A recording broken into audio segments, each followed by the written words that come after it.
वाल्मीकि रामायण के अनुसार मंदोदरी लंका के राजा रावण की पत्नी थी। लेकिन क्या आप जानते हैं कि राम के हाथों रावण के मारे जाने के बाद मंदोदरी का क्या हुआ? उसे दोबारा विवाह रावण के भाई विभीषण को लंका का राजा बनने के बाद क्यों करनी पड़ी? आइए जानते हैं इसके पीछे की कहानी। कहानियाँ शुरू करने से पहले अगर आप भगवान श्री राम की भक्त हो तो जल्दी से हमारे वीडियो को लाइक करें। मंदोदरी के बारे में आपको बताएं उससे पहले हम आपको मंदोदरी के जीवन के बारे में बताते हैं। हिंदू पुराणों में की एक कथा के अनुसार मधुरा नामक एक अप्सरा थी जो माता पार्वती को बहुत चाहती थी। एक दिन मधुरा माता पार्वती से मिलने कैलाश पर्वत पर पहुंची गई, लेकिन माता पार्वती वहां नहीं थी। मधुरा ने भगवान शिव को देखा तो वो उनको आकर्षित करने में लग गई और उसने पूजा शुरू कर दी। कुछ समय बाद जब माता पार्वती वहां पहुंची तो ये देखकर बहुत गुस्सा हुई। गुस्से में आकर माता पार्वती ने मधुरा को मेढक बनने का श्राप दे दिया और कुएं में 12 सालों तक रहने को कहा। भगवान शिव ने पार्वती से प्रार्थना की। काफी प्रार्थना करने के बाद माता पार्वती मान गई और 1 साल तक कुएं में रहने को कहा।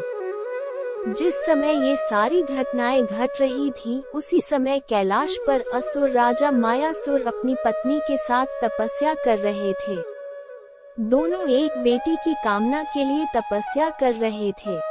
12 वर्षों तक दोनों तप करते रहे। इधर मधुरा के शाप का जब अंत हुआ तो वो कुएं में ही रोने लगी। सौभाग्य से असुरराज और उनकी पत्नी दोनों कुएं के नजदीक ही तपस्या में लीन थे। जब उन्होंने रोने की आवाज सुनी तो कुएं के पास गए। वहां उन्हें मधुरा दिखी जिसने पूरी कहानी सुनाई। असुरराज ने तपस्या छोड़कर मधुरा को ही अपनी बेटी मान लिया। मधुरा का नाम बदलकर मंदोदरी कर दिया गया। असुरराज के महल में मंदोदरी को राजकुमारी का जीवन मिला। वो अपनी नई जिंदगी में बेहद खुश थी। लेकिन इसी बीच उसकी जिंदगी में रावण की एंट्री हुई। मंदोदरी के पिता मायासुर से मिलने रावण पहुंचा।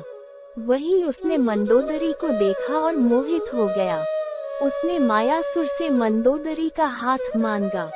मायासुर ने ये प्रस्ताव ठुकरा दिया तो क्रोधित रावण मंदोदरी का अपहरण कर लाया। लेकिन मंदोदरी जानती थी कि रावण उसके पिता से ज्यादा शक्तिशाली शासक है, इसलिए मंदोदरी ने रावण के साथ विवाह करना स्वीकार किया। मंदोदरी ने रावण को भगवान राम की पत्नी माता सीता को वापस भेजने को कहा, लेकिन रावण ने मना कर दिया। भगवान राम और रावण के बीच युद्ध हुआ। रावण के मरने के बाद मंदोदरी युद्ध भूमि पर गई और विनाश देखकर अत्यंत दुखी हुई। भगवान राम ने लंका का राजपाट विभीषण को सौंप दिया। रामायण के अनुसार भगवान राम ने मंदोदरी को सुझाव दिया कि वो विभीषण से विवाह कर ले। भगवान राम ने कहा कि वो अब भी लंका की महारानी है। ये कहकर भगवान राम वापस अयोध्या लौट गए। कहा जाता है कि उसके बाद मंदोदरी ने खुद को महल में कैद कर लिया। काफी समय तक मंदोदरी ने किसी से कोई संपर्क नहीं रखा।